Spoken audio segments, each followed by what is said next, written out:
साहब जी जो चाचा है वही भतीजा है, चाचा कोई है ही नहीं। कैसे सुप्रीम आज कोर्ट ने तमाचा मारा है। 2014 से मामला चल रहा है, ईडी इतने हल्के में कोर्ट में रहती है। तो निश्चित तौर पर ये 2000 करोड़ का जो घोटाला बहुत बड़ा घोटाला है और सबको सामने आ भी रहा है। दबाने की कोशिश करी है, लेकिन मैं आपसे कहना चाहता हूँ कांग्रेस न दबी है न दबेगी। और जो थोड़ी बहुत बची है वो जनता को भ्रमित करने के लिए 2000 करोड़ की कंपनी मात्र 50 लाख में खरीदी जा रही है। जैसे ये लोग भाजपा में शामिल हो गए, सारे के सारे ईडी और सीबीआई से सबको माफी मिल गई। दिल्ली में लगातार 3 बार से जीरो पर आउट हो रही कांग्रेस को कोई धर्मात्मा मिल जाता है और वो 44 करोड़ कैश चंदा दे गया। हिराल मामले पर पक्ष विपक्ष में बयानबाजी का दौर जारी है। इस तमाम मुद्दे पर चर्चा करने के लिए हमारे साथ कुछ खास मेहमान जुड़े हुए हैं। उनका परिचय आपसे करवा दूं। मखदूम खान हैं कांग्रेस के, दिनेश बघेल हैं बीजेपी से और राम गुप्ता आप पार्टी के नेता हमारे साथ जुड़े हुए हैं। आप सभी का स्वागत है कि कांग्रेस अब इस मुद्दे पर सड़क पर उतर आई है और बीजेपी पर सीबीआई और ईडी के गलत इस्तेमाल का आरोप लगा रही है। देखिए, मुझे लगता है कि आरोप है, गलत आरोप नहीं है। सभी को उनको पता है कि किस तरीके से नेशनल हेराल्ड केस है जो है ईडी करेगी तो चीज चलेगी। तो जो सारी चीजें जो हुई है जो कंपनी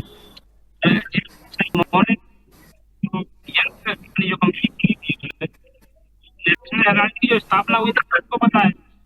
जो स्थापना उसमें सिर्फ और देश के हमारे स्वतंत्रता सेनानी थे। आवाज आ रही है? हाँ आ रही है आवाज, आप बोलिए। तो जिस समय नहीं थे जो 5000 स्वतंत्रता सेनानियों ने शेयर दिए थे और वहां से स्टार्ट हुई ताकि हमारे देश में जो हमारी जो व्यवस्थाएं हैं, जो हमारी बात वहां तक पहुंच पाए, अपने देश में किस तरीके से विकास की बात हो, हमारे देश की जो सभी जो बातें थी वो सामने आए सबको। तो इस तरीके से स्टार्ट होती है ये। लेकिन सभी को पता है, सभी को ज्ञात है, लेकिन कांग्रेस के लिए थोड़ी देर के लिए राहत की खुशी मिल गई जरूर।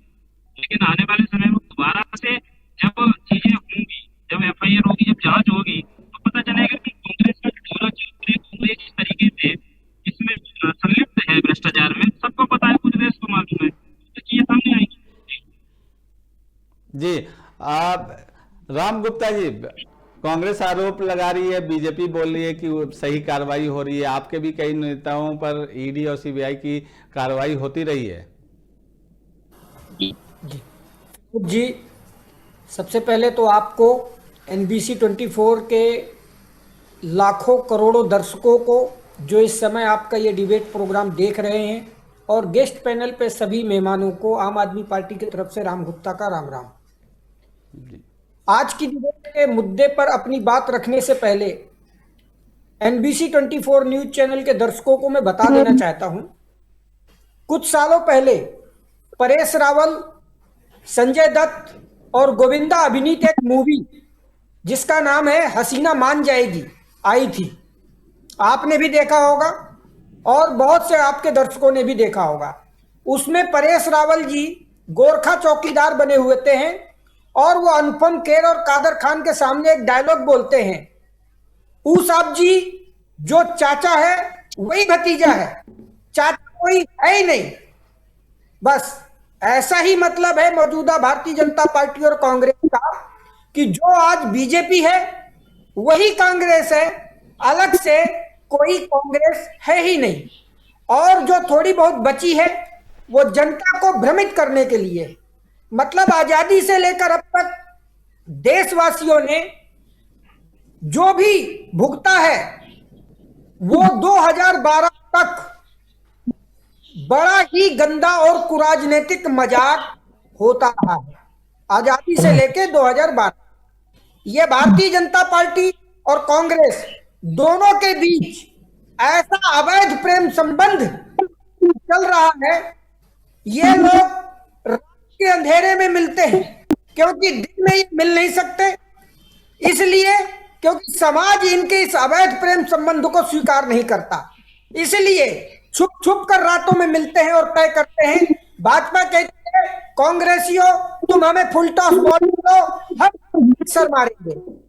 मतलब एक भारतीय जनता पार्टी है वो कुकर है, और दूसरा कांग्रेस उस कुकर की सीटी है।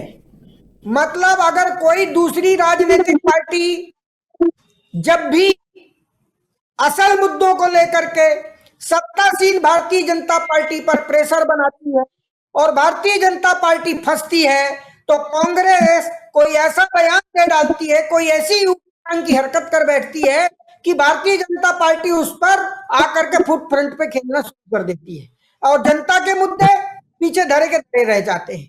दरअसल दोनों देशवासियों को उनके असल मुद्दों से भटकाने के लिए ये सिर्फ और सिर्फ आजादी से लेके अब तक सिर्फ और सिर्फ ड्रामेबाजी।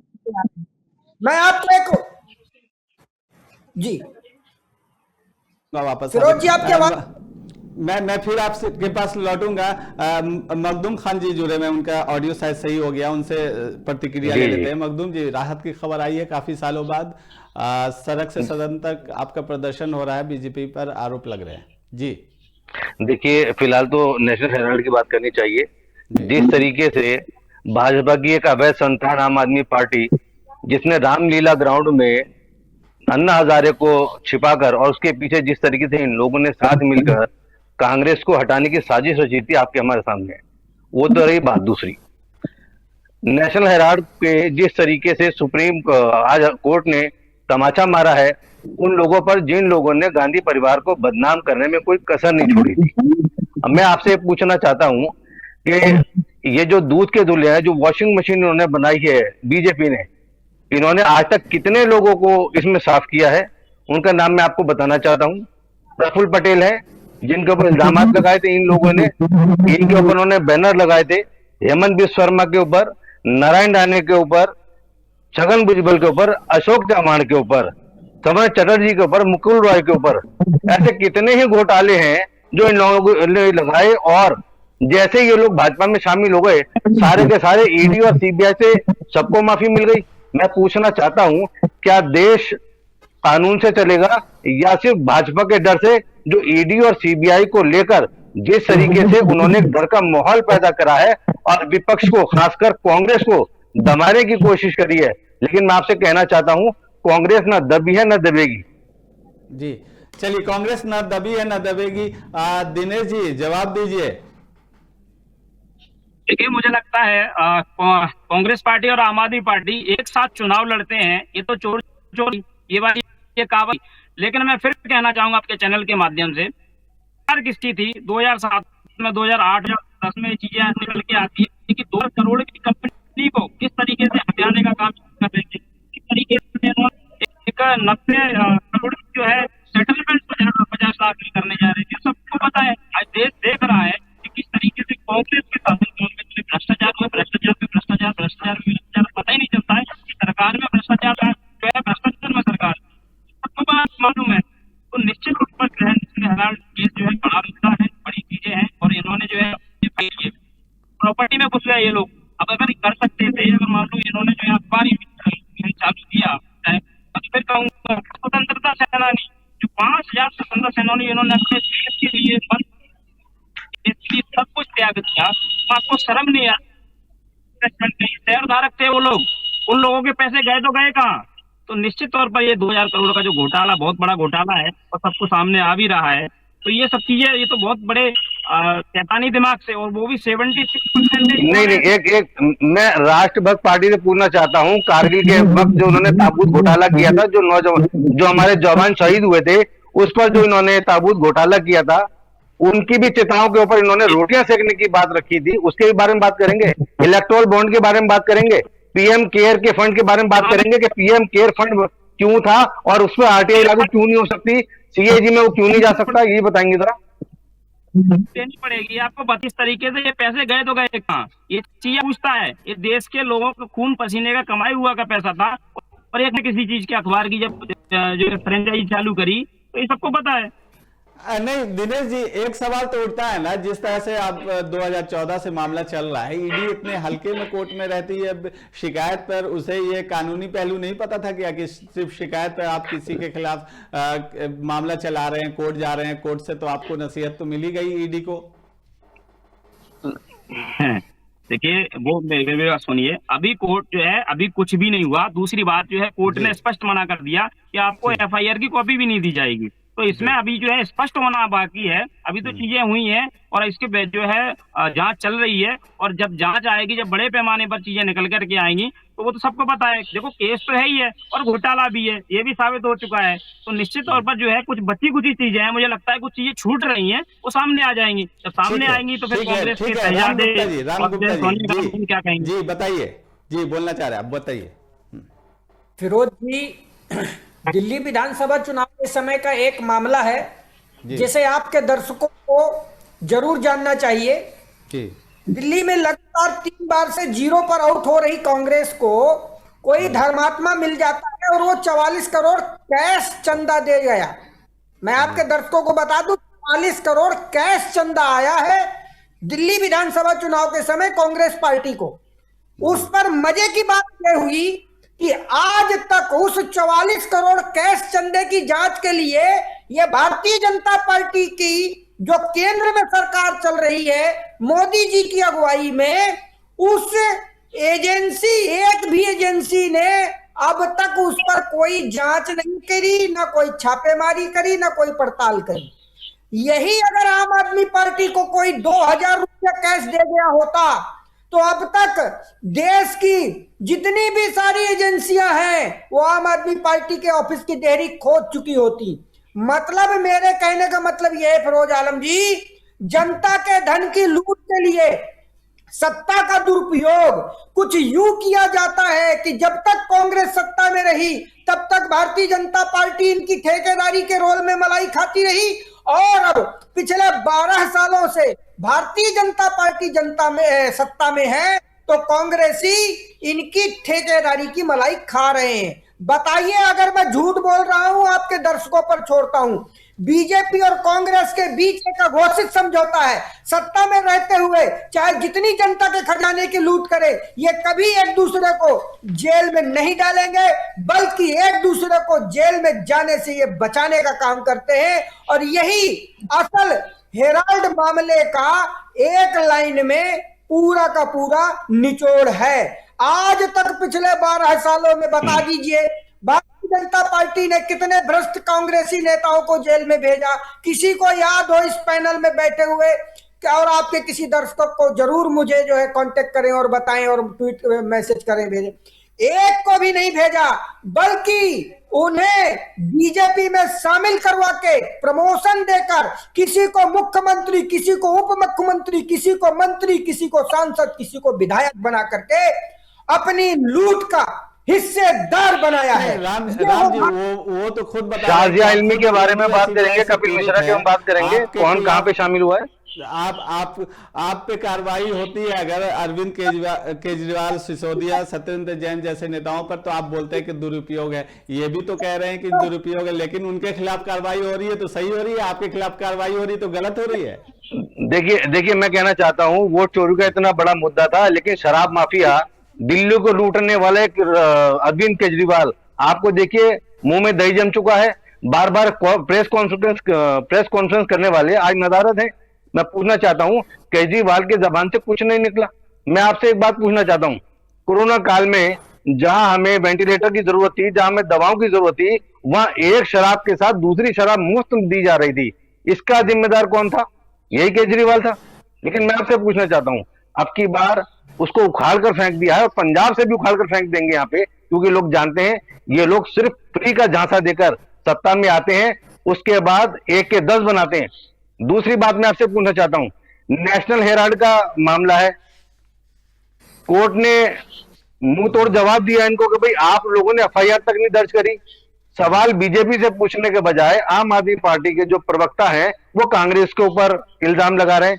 तो इसमें साफ दिखता है कि इन दोनों की मिली भगत है, बजाय सत्ता पक्ष से बात करने के ये विपक्ष से बात कर रहे हैं। ठीक है, ठीक है। यही अब से मैं आगे बात बढ़ा रहा हूँ। चुनाव में गए दिनेश हो। जी, आपके पास आ रहा हूँ। मैं पहले राम गुप्ता जी से जवाब ले लेता हूँ। राम गुप्ता जी, इनके खिलाफ अगर कांग्रेस के खिलाफ अगर कार्रवाई होती है तो सही, और आपके नेता के खिलाफ कार्रवाई होती है तो गलत, ये कैसे चलेगा? बताता हूँ फिरोज जी, दरअसल क्या है, कांग्रेस के जो नेता हैं, चाहे इनके श्रीमान राहुल गांधी जी हों या जितने भी हैं कांग्रेसी, ये दरअसल इनका हर नैरेटिव सिर्फ और सिर्फ उनकी पार्टी के लिए होता है, यानी कांग्रेस के लिए होता है और स्वयं के लिए होता है।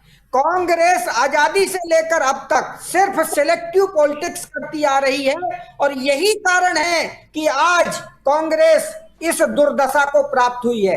असल बात तो यह है कि अब वो ना तो पुरानी कांग्रेस बची और ना ही पुरानी वो भारतीय जनता पार्टी बची, क्योंकि इनका चाल चरित्र और चेहरा, अगर कोई कहे तो मैं इतना ही कहूंगा कि ये लोकतांत्रिक और संवैधानिक परंपराओं को पूरी तरह से नकार चुके हैं और ये सिर्फ और सिर्फ एक स्वार्थी, अपने स्वार्थ सिद्ध करने तक सीमित रह गए हैं।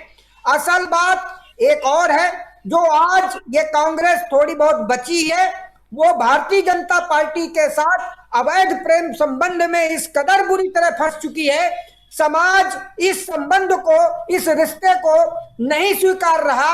यही कारण है कि ये छुप छुप करके रातों में मिलते जुलते हैं और आपस में घोटालेबाजी के मामले तय करते हैं।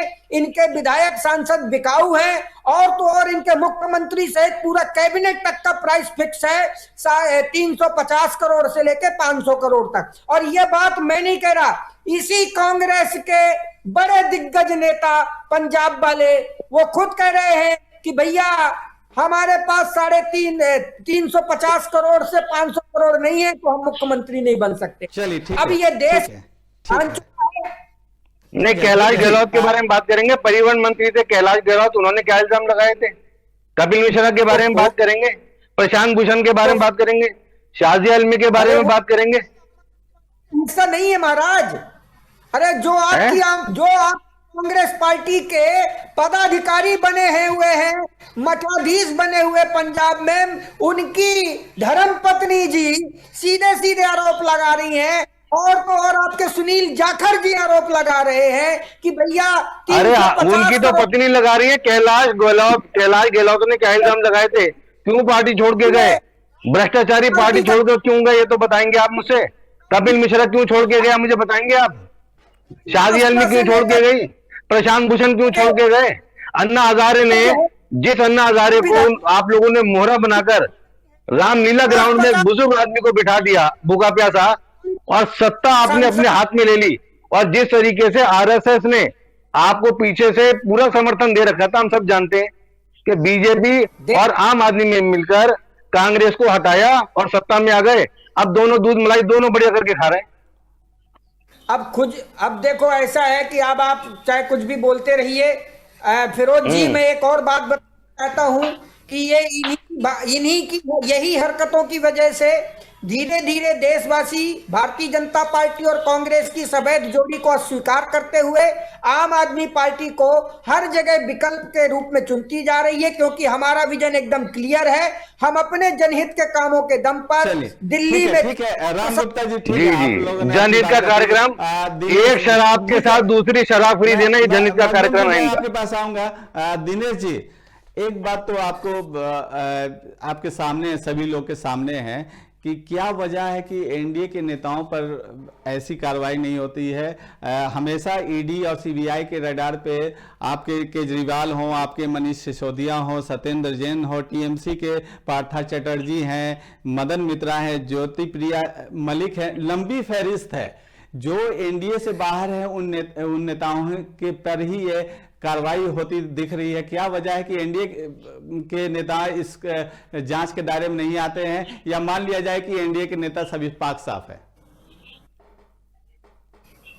देखिए फिरोज जी मैं फिरोज साहब एक बात बताना चाहूंगा। राम गुप्ता जी आ रहा हूं, पहले दिनेश बघेल जी से ले लें जवाब, ठीक है जी। फिरोज साहब मैं आपको बताना चाहूंगा कि देखिए जो आरोप लगते हैं, जो भी चीजें होती हैं, इससे पहले भी इस कंपनी में जब हुआ ये सब चीजें, उनकी किसकी सरकार थी? फिर मैं आपको बताना चाहूंगा, एक 2000 करोड़ की कंपनी मात्र 50 लाख में खरीदी जा रही है। अब मुझे बताइए ना, 50 लाख रुपए क्या अमाउंट होता है? वो 2000 रुपए का इतना बड़ा अमाउंट, लार्ज अमाउंट इसकी हम बात कर रहे हैं हम, क्योंकि बात अगर आज बात हो रही है सिर्फ हेराल्ड केस की विषय पे भी कहेंगे। राम जी ने सारी चीजें आप से भाई कहीं कांग्रेस ने कर दिया तो चुनाव में लड़ते हैं तो और देती है कांग्रेस को, बता पार्टी ने सपोर्ट करा भैया कन्हैया है ना। और सबको पता है, सारी पता है कि जनता पता है कि आप लोग जो है तो मोसेरे भाई का जो बताया नेशनल की बात सारी चीजें सब इसके ठीक है दिनेश जी, आपकी आवाज कट के आ रही है। नेटवर्क इशू लग रहा है आपका, आवाज कट के आ रही है। जी राम गुप्ता जी, आप कुछ बोलना चाह रहे हैं, बताइए। फिरोज जी, मैं दिनेश बघेल जी की बातों को जवाब देना चाहूंगा और साथ में हमारे जो काबिल मित्र हैं कांग्रेस के, उनका भी जवाब देता हूं। और आपके सवाल में एक सवाल जोड़ता हूं। आपने सवाल पूछा एनडीए भर से, एनडीए भर नहीं, कांग्रेस के भी नेताओं को पिछले 12 साल में आज तक किसी एक कांग्रेसी नेता को बता दो अगर ये जो है मोदी सरकार ने किसी को जेल में भेजा हो। एनडीए प्लस कांग्रेस, केस तो चल रहा है। आप देखिए, आम आदमी पार्टी के 6 टॉप लीडर जेल में जाते हैं, लेकिन कांग्रेस का आज तक एक भी नहीं गया।